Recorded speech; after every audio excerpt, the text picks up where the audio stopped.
후에 선포한 왕국 역시 하나님의 왕국입니다. 하나님의 왕국 선포하셨습니다.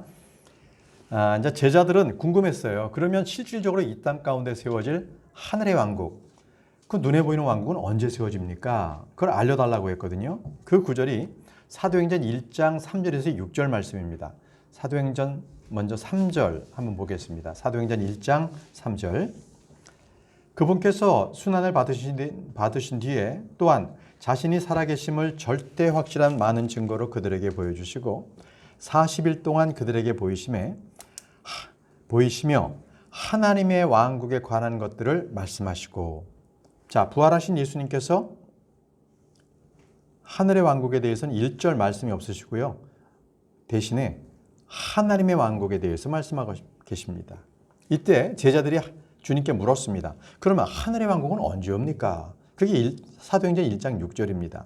그러므로 그들이 함께 왔을 때에 그분께 여쭈어 이르되 주여 주께서 이때 그 왕국을, 하늘의 왕국입니다. 천년왕국. 그 왕국을 이스라엘에게 다시 회복시켜 주고자 하시나이까 하매. 자, 제자들에게 관심이 있었던 것은 예수님께서 왕이 되시는 바로 하늘의 왕국에 대한 관심이었습니다. 그러나 주님께서는 부활하신 뒤에 승천하실 때까지 선포하신 왕국은 이제는 하나님의 왕국이었습니다. 하나님의 왕국, 영적인 왕국에 대해서 선포를 하고 계신 것입니다. 자, 그러자 주님께서 이제 제자들에게 이렇게 말씀하셨어요. 사도행전 1장 7절을 보십시오. 거기에 그때나 그 시기는 아버지께서 자신의 권능 안에 두셨으니 너희가 알 바 아니요 라고 말씀하셨습니다. 침례자 요한이 선포했고, 주님께서 선포했고, 제자들이 이스라엘을 돌아다니면서 선포했던 그 왕국은 이제 더 이상 선포할 대상이 아니었던 것입니다. 그럼에도 불구하고 이 시대에는 계속적으로 하늘의 왕국에 대해서 본인들이 받았다. 우리가 유대인들을 대체했다. 우리는 영적 이스라엘이다. 그렇게 알고 있는 교인들도 많고요. 또 그렇게 교리적으로 정립한 교단들도 많습니다. 이것은 이스라엘에게 주어진 약속이기 때문에 결코 교회하고는 상관이 없습니다. 잘못된 가르침을 받고 있는 것입니다. 13번째 보겠습니다. 자, 2000년 동안 교회 시대는 계속되고 있습니다. 하늘의 왕국이 이 땅에 전파된 것이 아닙니다. 이때에는 오직 하나님의 왕국이 선포됩니다. 바로 이 교회 시대에는 하나님의 왕국만이 선포됩니다. 하나님의 왕국. 말씀은 마태복음 11장 12절입니다. 마태복음 11장 12절 우리 윤여섭 형제님께서 읽어주시기 바랍니다. 마태복음 11장 12절. 침례자 요한의 시대부터 지금까지 하늘의 왕국은 폭력을 당하며 폭력배들이 강제로 그것을 빼앗습니다. 예, 하늘의 왕국은요, 폭력배들에 의해서 강제로 그것을 빼앗았어요. 폭력배들에 의해서 하늘의 왕국은 폭력당했거든요. 이것은 뭐냐면 초림 때 주님께서 이 땅에 오셨을 때 강제로 그것을 폭력배들이 빼앗았습니다. 예를 들어 볼까요? 헤롯 왕은 하늘의 왕국을 선포하는 침례자 요한을 못 빼었지요. 예, 바로 폭력을 행사했습니다. 또 유대의 장로, 서기관, 그 다음에 바리새인, 율법사들, 이 권력자들은요, 이 폭력배들이었습니다. 그들은 예수님을 공격하고 그분을 죽였습니다. 또 왕의 전령이 죽고 왕이 배척을 받아 죽임을 당했는데 이것을 바로 폭력을 당하며 폭력배들이 강제로 그것을 빼앗았느니라 라고 말하는 것입니다. 이들은 예수 그리스도께서 왕이요 메시아 통치자로 믿지 않았습니다. 그것을 도리어 믿으려 하는 사람들을 방해했지요. 마태복음 23장 13절 말씀입니다. 마태복음 23장 13절 말씀을 펴보십시오. 그러나 서기관들과 바리새인들, 위선자들아 너희에게 화가 있을지어다. 너희가 사람들에게 하늘의 왕국을 닫고, 자, 하늘의 왕국을 닫았습니다. 폭력을 당했으니까 닫았어요. 너희도 들어가지 아니하며 안으로 들어가려 하는 자들도 허락하지 아니하는도다. 뭐에 대해서요? 하늘의 왕국에 대해서. 하늘의 왕국이, 그래서 이 바리새인, 저 서기관, 이 위선자들로 인해서 하늘의 왕국이 폭력을 당해서 그들이 닫고 말았습니다. 빼앗았습니다. 자, 그래서 지금 교회 시대의 하늘의 왕국은 이제 빼앗기고 닫힌 상태입니다. 왕이신 예수 그리스도께서 왕자에 앉으시는 것이 아니라 하늘로 올라가 버린 상태입니다. 주님께서 이 땅에 다시 오셔서 왕자에 앉으실 때까지 이 땅에 하늘의 왕국은 없습니다. 주님이 오셔야만 그때 하늘의 왕국이 다시 서는데요. 그게 계시록에 나옵니다. 자, 그럼 14번입니다. 14번. 그럼 교회사 2000년 동안 하늘의 왕국은 어떻게 존재하는가? 분명히 있기는 있는데 하늘의 왕국이 우리 눈에는 보이지 않아요. 그 영적인 왕국도 아닌데 왜 그럴까요? 그것은 우리 주님께서 바로 하늘의 왕국을 신비로 존재하게 하셨습니다. 신비로. 그래서 마태복음 13장에는요. 하늘의 왕국이 다 비유로 표시되어 있어요. 이해되십니까? 하늘의 왕국은 실제 이 땅 가운데 도래해야 되는데 주님께서 왕으로 올라가셨잖아요. 왕이 하늘에 올라가셨기 때문에 이 땅에는 왕국이 있음에도 불구하고 그것은 신비로 숨겨져 있습니다.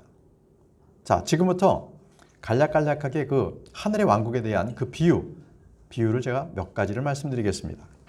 먼저 여러분들 14번 문항 보셔서 말씀에 마태복음 13장 24절입니다. 마태복음 13장 24절 우리 박종국 형제님 읽어주시기 바랍니다. 마태복음 13장 24절. 그분께서 그들에게 다른 비유를 들어 이르시되 하늘의 왕국은 마치 좋은 씨를 자기 밭에 뿌린 사람과 같습니다. 예, 자 하늘의 왕국 나왔지요. 하늘의 왕국이 지금 도래하지 않았기 때문에 주님께서는 계속적으로 비유로서 말씀하고 계십니다. 뭐라고 말씀하셨나요? 마치 좋은 씨를 자기 밭에 뿌린 사람과 같다는 것입니다. 마치 좋은 씨를 자기 밭에. 그러면 이 밭은요, 여러분들 잘 알아두십시오. 이 밭은 교회가 아니라 세상입니다. 세상이고요. 또 주님께서 밭은 세상이라고 말씀하셨기 때문에 교회가 될 수 없고요. 자, 이때는 이 초기 공생의 사역 기간에 왕국의 모습을 나타내고 있어요. 초기에 왕국의 모습이 이 자기 밭에 씨 뿌리는 사람과 같다. 자, 다음 말씀입니다. 마태복음 13장 31절. 우리 김자매님 읽어주시기 바랍니다. 마태복음 13장 31절.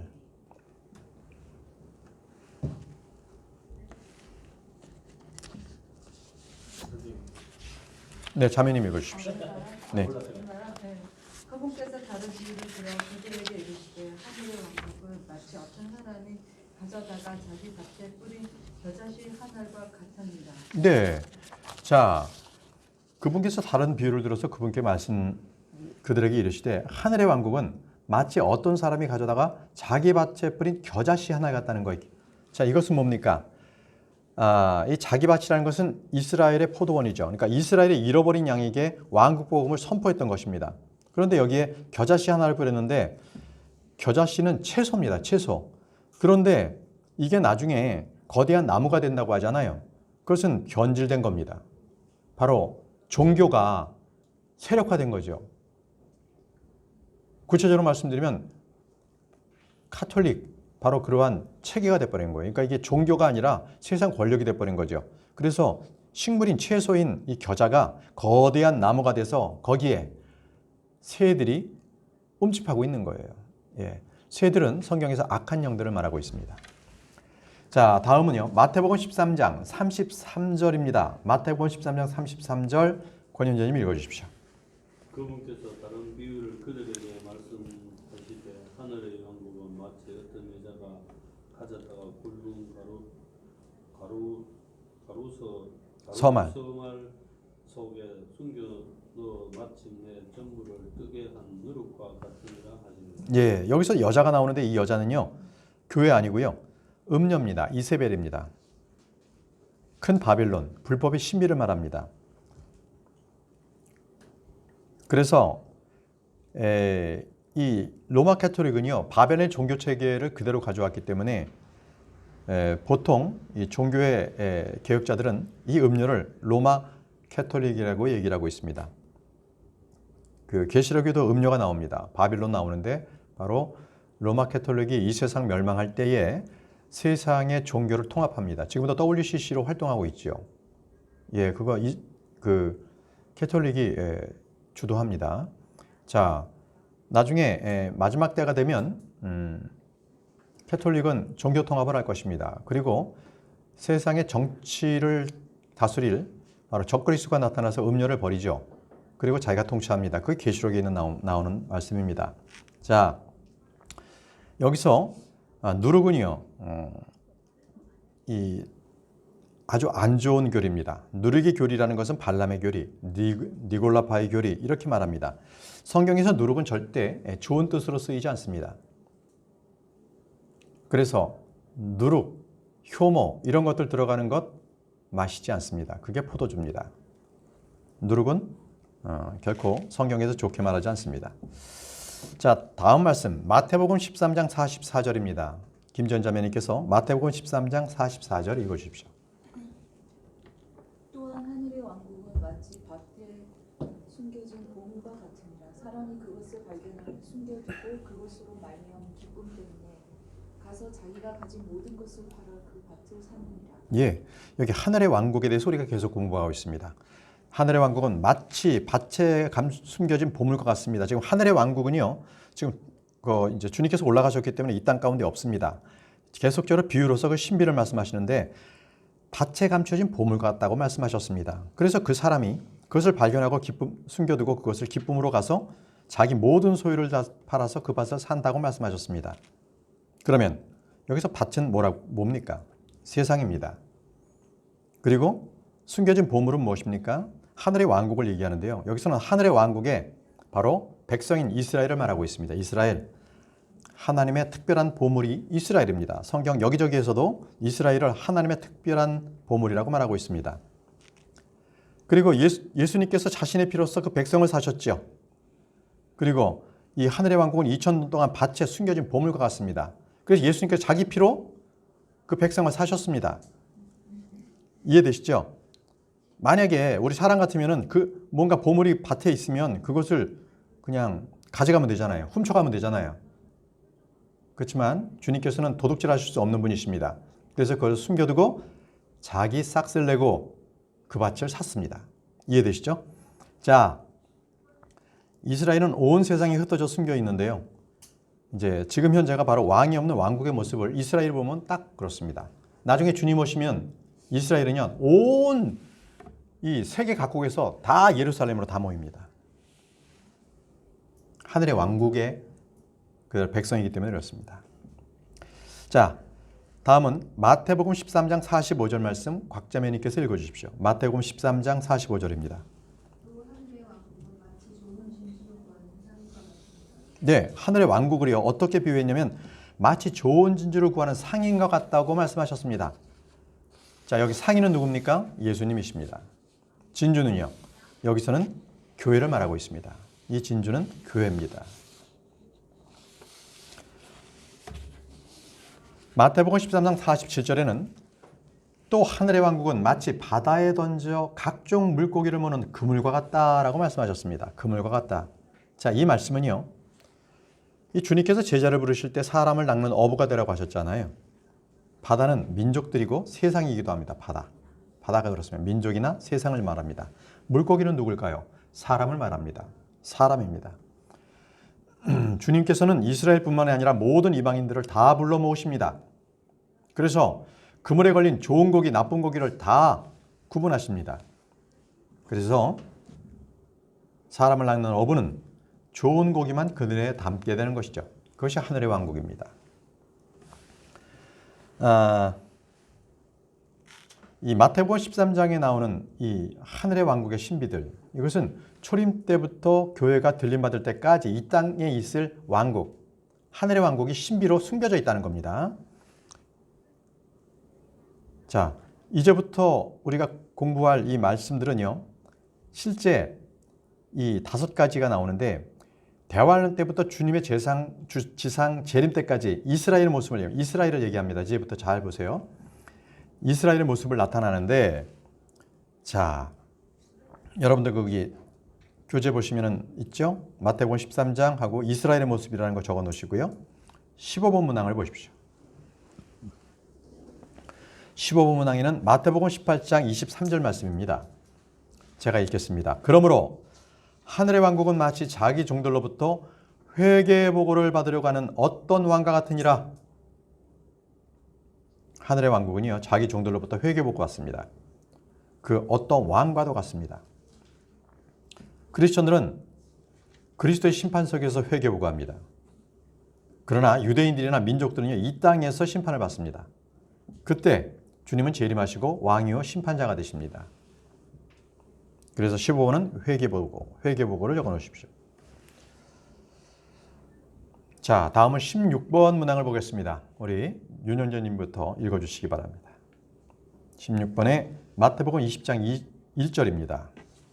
이는 하늘의 왕국이 마치 품꾼들을 고용하여 자기 포도원에 들여보내려고 아침 일찍 나간 집주인과 같기 때문입니다. 예, 하늘의 왕국은 마치 품꾼들을 고용하여 자기 포도원에 들여보내려고 자기 포도원입니다. 여기서 자기 포도원은요, 유다와 이스라엘을 말합니다. 지금부터 말씀드리는 것은 다 지금 이스라엘의 모습을 지금 조명하고 있다고 말씀드렸습니다. 자, 여기서 집주인은 예수님이시고요. 모세는 신실한 종이었죠. 그러나 예수님은 집주인입니다. 주님은 일찍부터 품꾼을 고용하기 위해서 자기 포도원에 보내셨습니다. 고용해서 포도원에 보냈지요.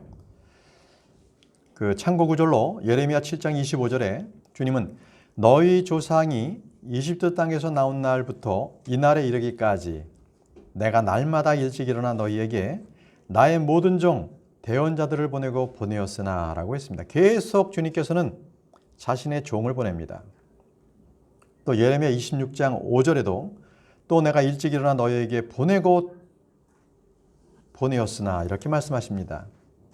그 주님께서는 계속적으로 대언자들을 보냈고요. 대환란 때는 두 증인까지 보내십니다. 두 증인을 보내십니다. 자, 17번 문항으로 넘어가겠습니다. 17번 문항은 마태복음 22장 2절 말씀입니다. 자, 다음 분께서 마태복음 22장 2절 말씀 읽어주시기 바랍니다.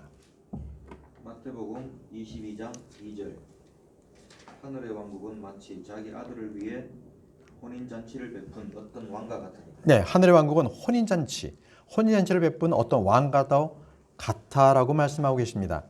혼인잔치 어디서 있나요? 하늘에 있을까요? 땅에서 있을까요? 땅에서 있습니다. 하늘에서는 혼인 식이 열리고요. 7년 동안. 땅에서는 대환란 기간입니다. 그런데 대환란이 끝난 뒤에 우리 주님께서는 신부와 함께 바로 교회와 함께 이 땅에 내려오셔서 이 땅에서 혼인잔치를 베푸십니다. 바로 재림 후입니다.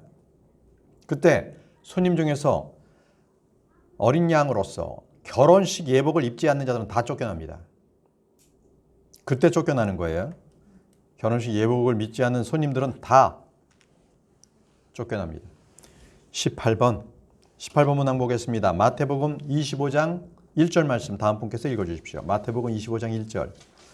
그때 하늘의 왕국은 마치 자기 등불을 가지고 신랑을 맞으며 나아가 열 처녀와 같으니라. 네, 자, 하늘의 왕국은요 열 처녀와 같다 그랬습니다. 열 처녀. 이때 주님은 재림의 모습입니다. 열 처녀는 결혼을 하기 위해서 나간 것이 아니라 분명히 기록되어 있죠. 신랑을 맞이하러 나가는 신부의 친구입니다. 신랑을 맞이하러 나가는 신부의 친구. 그래서 열 처녀가 크리스천 아닙니다. 유대인입니다. 신랑을 맞이하러 나간 신부의 친구들을 얘기하고 있습니다. 19번째 마태복음 25장 14절입니다. 마태복음 25장 14절 다음 번 읽어주십시오.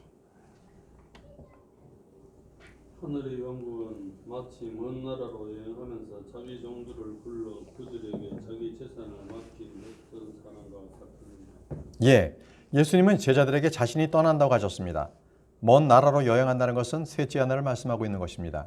주님은 이사를 가신 것이 아니라 여행을 가셨기 때문에 다시 돌아오십니다. 돌아와서 자기 종들에게 맡긴 것들을 회개보고를 받을 것입니다. 자, 지금까지 우리는 하늘의 왕국이 이 땅에 없기 때문에 주님의 비유에 대해서 하늘의 왕국을 조명해 보았습니다. 그런데 예수 그리스도께서 이 땅에 없는 동안에 아주 가라지들이 생겨나기 시작했습니다. 바로 캐톨릭, 동방정교회, 개신교회 이런 거짓 기독교인들이 세상에 뿌리를 내리고서요. 그것을 하늘의 왕국이라고 선포합니다. 그들은 자기들이 있을 때에 이 땅 가운데서 하늘의 왕국, 천년왕국을 세운다. 그리고 나서 평화롭고 잘 살게 되면 그때 예수님께서 내려오신다. 그래서 로마 교황이 세계 어느 나라에 가도 그가 하는 얘기는 평화를 외칩니다. 왜? 자기가 있는 동안에 이 왕국이 통치돼야 되는 거기 때문에 그들은 세상에 그 전쟁이 나건 기근이 들든 뭐 해도 평화만을 외칩니다. 왜? 자기들이 잘 다스리고 있다. 이것을 은연중에 보이기 때문에 그렇습니다. 그들은 종교를 정치 권력과 합친 자들입니다. 그들은 로마 카톨릭이 바로 종교와 정치를 통합을 했습니다. 그래서 신정 국가로 자기들은 만들었죠. 그래서 로마 교황을요 교황이라고 부릅니다. 교황, 왕입니다. 그리고 로마를 신의 도성이라고 부르죠. 그래서 로마 교회가 이 땅에서 하늘의 왕국을 확장한다고 그들은 선포했습니다. 그들이 바로 콘스탄틴이고요, 그레고리고요, 글로비스고요, 샤르마뉴 대제, 이런 사람들입니다. 이런 사람들은 종교와 정치를 하나로 만들어서 아주 그냥 힘 강한 그런 왕권을 부잡고 카톨릭 왕국을 세웠습니다. 이들이 이 하늘 왕국을 위해서 전쟁을 일으킨 것이 바로 십자군 전쟁입니다. 아주 무자비하게 약탈하고 그리고 아주 자기들의 교리를 믿지 않는 침례 교도들을 다 죽였습니다. 예를 들어서 그들의 그 교리는 이러면 고해성사, 사람에게 실토해라. 죄를 사하면 사해 주겠다. 유아세례, 마리아 숭배, 미사는 뭐예요? 제사입니다. 예배가 아닙니다. 제사. 그리고 각종 캐톨릭 전통, 많은 성인들이 있죠. 성인들을 숭배해야 합니다. 성인들을 통해서 기도해야 합니다. 연옥. 죽으면 연옥에 있습니다. 그래서 연옥에 있는 죽은 혼을 위해서 각종 기도하고 그들을 위해서 돈 내고 막 이러는 교리죠. 자, 이것을 받아들이지 않으면 카톨릭은 다들 반대하는 자들 다 죽여버렸습니다. 자, 왕이신 예수 그리스도가 계시지 않는 동안 이 땅에 기독교계, 이건 교회가 아니고요, 일반 기독교라고 말하는 그러한들, 그들은 이 하늘의 왕국의 비유를 통해서 주님이 가르치신 왕국의 신비, 이런 것들을 통해서 우리는 하늘의 왕국이 이제 분명하게 그 비유된 말씀대로 도래한다는 것을 저는 믿습니다. 20번째 보겠습니다. 20번째 교회 시대를 지나 야곱의 고난이라고 불리는 대환란 시대가 옵니다. 교회가 하늘로 들림받습니다. 그러면 이 땅에는요, 적그리스도가 자기를 하나님처럼 보여서 하나님이라고 경배를 받습니다. 여러분, 적그리스도 20번 문항에 적어 놓으시기 바랍니다. 말씀은 데살로니가 후서 2장에서 4절 말씀입니다. 데살로니가 후서 2장 3절에서 4절입니다. 3절에서 4절. 자, 다음 분께서 읽어주시기 바랍니다. 아무도 어떤 방법으로든 너희를 속이지 못하게 하라. 먼저 떨어져 나가는 일이 일어나고 저 죄의 사람 곧 멸망의 아들이 불행하지 아니하면 그날이 오지 아니하리라. 그는 대적하는 자여 또 하나님이라 불리거나 혹은 경배받는 모든 것 위로 자기를 높이는 자로서 하나님처럼 하나님의 성전 안에 앉아 자기가 하나님인 것을 스스로 보이는다. 네, 이거 여러분들께서 유명한 구절입니다. 앞으로 적그리스도가 오면 그가 지금 한간에는 제3성전이라고 하죠. 그러니까 그 적그리스도 성전입니다. 거기에 자기가 앉아서 자기가 하나님이다, 이렇게 자기를 높입니다. 대환란 때 있을 얘기입니다. 바로 적그리스도가 자신의 왕국을 마치 하늘의 왕국처럼 속이는 겁니다. 지금 그 사탄은 자신이 왕국이 그냥 세상 왕국입니다. 그렇기 때문에 예수님을 40일간 시험했을 때도 그는 하늘의 왕국이라고 얘기하지 못했습니다. 그저 세상 왕국을 너에게 주겠노라, 이렇게 했거든요.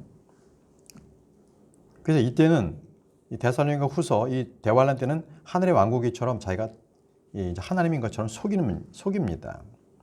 그래서 그는 대환란 때 많은 이적과 표적을 보여주고요, 하늘에서 불을 내리기도 합니다. 또 자신이 하나님이라는 사실을 아주 그걸 통해서 입증하려고 합니다. 유대인들은 예수님께서 하늘로부터 내려온 그 표적을 보여달라고 했습니다. 이것을 적그리스도가 그대로 따라합니다.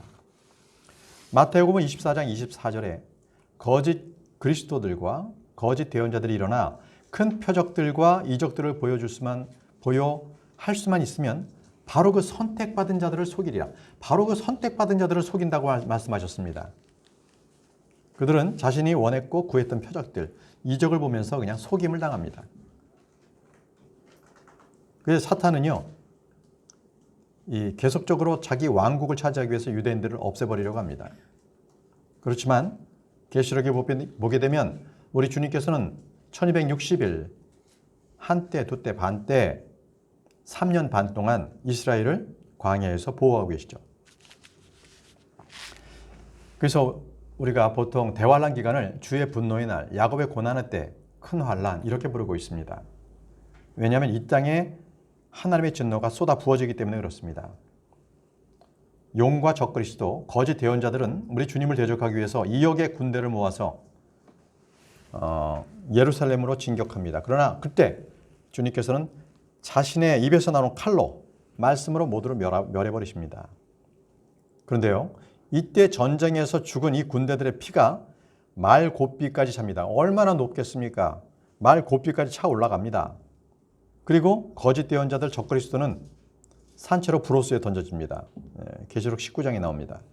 또 사탄은 깊은 구덩이에 1000년 동안 묶이게 됩니다. 대환란 때에 왕국 복음을 선포하고 짐승의 표를 받지 않고 하나님의 명령을 지킨 그 남은 자들, 그 이스라엘의 남은 자들이 모두 구원받습니다. 다시 말씀드리면 끝까지 견디는 자는 대환란 때는 구원받습니다. 그래서 주님께서는 문자적으로 그때 왕으로 오셔서 하늘의 왕국을 그때 세우는 것이요. 그게 계시록 19장에 나옵니다. 자, 이제 21번 문항으로 넘어가겠습니다. 이제 하늘의 왕국이 이제 이 땅에 이제 내려옵니다. 그래서 이때는요, 첫째 부활에 참여한 자들은 그분과 함께 통치하게 됩니다. 첫째 부활이어야 됩니다. 둘째 부활은 그건 사망의 부활이에요. 그러니까 첫째 부활에 참여한 자들만이 그분과 함께 통치합니다. 말씀 계시록 11장 15절입니다. 다음 분께서 계시록 11장 15절 말씀을 읽어 주십시오.